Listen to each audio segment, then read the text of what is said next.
విద్యాదానం అంటే ఇదేనేమో. మా మేడం అట్టపెట్టి నిండా పుస్తకాలన్నీ వేసుకొని వచ్చి ఇవన్నీ ఎత్తి కారులో అయితే పెట్టమని చెప్పింది. కువైట్ దేశంలో ఇంకా వారం రోజుల్లో అయితే స్కూళ్ళు అయితే ఓపెన్ అయిపోతున్నాయి. కువైట్ లో ఇంతకు ముందు చదివిన పాత పుస్తకాలన్నీ పారేయకుండా చాలా జాగ్రత్తగా అయితే పెట్టుకుంటారు. వీళ్ళ పుస్తకాలు నోట్సులు చాలా క్వాలిటీగా అయితే ఉంటాయి. నోట్సులు అయితే ఈ టైప్ లో అయితే ఉంటాయన్నమాట, మన మాదిరి ఉండవు. నేనైతే చల్లా చెదురుగా ఉండే ఈ పుస్తకాలన్నీ ఒక మంచి అట్టపెట్టి తీసుకొని దాంట్లో అయితే పేర్చడం జరిగింది.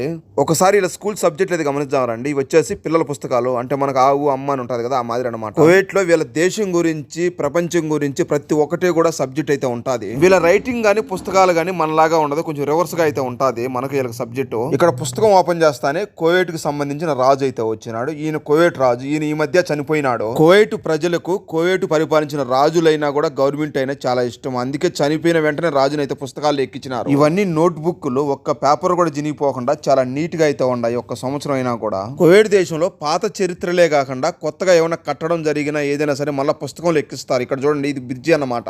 ఈ బ్రిడ్జి కువైట్ సముద్రంలో అయితే కట్టినారు. ఇది ఈ మధ్య కట్టినా కూడా అప్పుడే పుస్తకాల్లో దీని గురించి అయితే సబ్జెక్ట్ గా అయితే చెప్పుకుంటున్నారు. ఇక్కడ ఈ పుస్తకం వచ్చేసి కువైట్ హిస్టరీ అనుకుంటా, 1956 1945 అని. ఇదంతా మొత్తం యుద్ధం గురించి.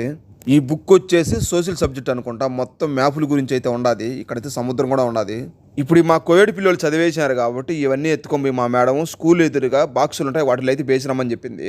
ఇవి ఇక్కడ వేస్తే స్కూల్కు సంబంధించిన స్టూడెంట్స్ ఎవరైనా ఈ పుస్తకాలు తీసుకొని అయితే వాళ్ళైతే వాడుకుంటారన్నమాట చదువుకోవడానికి. ఇంకా వారం రోజులు కువైట్ స్కూల్ అయితే ఓపెన్ అవుతాయి కాబట్టి ఈ స్టూడెంట్స్ వచ్చేసి ఇక్కడైతే చెక్ చేసుకుని వాళ్ళకి సంబంధించిన సబ్జెక్ట్ అయితే తీసుకొని పోతా ఉంటారు. మన ఇండియాలో కొందరికి అవగాహన లేక అతి తెలివి అయితే ఉపయోగిస్తూ ఉంటారు. ఇలాంటి బుక్కులు అయితే ఎర్రగడ్డలకు, టమోటాలకు, పప్పులు బెల్లాలకు ఇస్తూ ఉంటారు. మనం ఎంతసేపటికి ఈ పుస్తకాలు అమ్మితో కేజీ ఎర్రగడ్డలు వస్తాయి, టమోటాలు వస్తాయి అనుకుంటామే గానీ ఇదే పుస్తకాలు ఏరే వాళ్ళకి సాయం చేస్తే విద్యాదానం అవుతుంది, అప్పుడు దేశం బాగుపడుతుందని మనం అయితే అనుకో. మన ఇండియాలో గవర్నమెంట్ స్కూళ్ళలో పుస్తకాలు అందరికీ ఇవ్వరు, కొందరికి మాత్రమే ఇస్తారు. అలా ఇవ్వని వాళ్ళకు ఉంటే వాళ్ళకి మన పుస్తకాలు ఇచ్చి మనం అయితే విద్య దానం చేయాలి. నేను ఇక్కడ పుస్తకాలు వేస్తా ఉంటే చిన్నప్పుడు నేను చదువుకున్న స్కూల్లో అయితే నాకైతే గుర్తొస్తున్నాయి. మనకు కొత్తగా టెక్స్ట్ బుక్లు పంచినప్పుడు స్కూల్లో వాటి స్మెల్ చూడడం కానీ, వాటికి అట్టలేయడం కానీ, పిన్నులు కొట్టడం కానీ చాలా ఇంట్రెస్ట్ గా అయితే చేస్తూ ఉంటాము.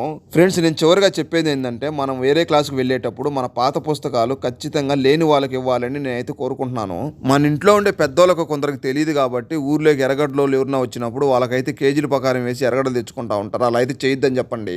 ఇంకా మా మేడం చెప్పినట్టు ఆ పుస్తకాలు అయితే నేను బాక్సుల్లో అయితే వేసేసినాను.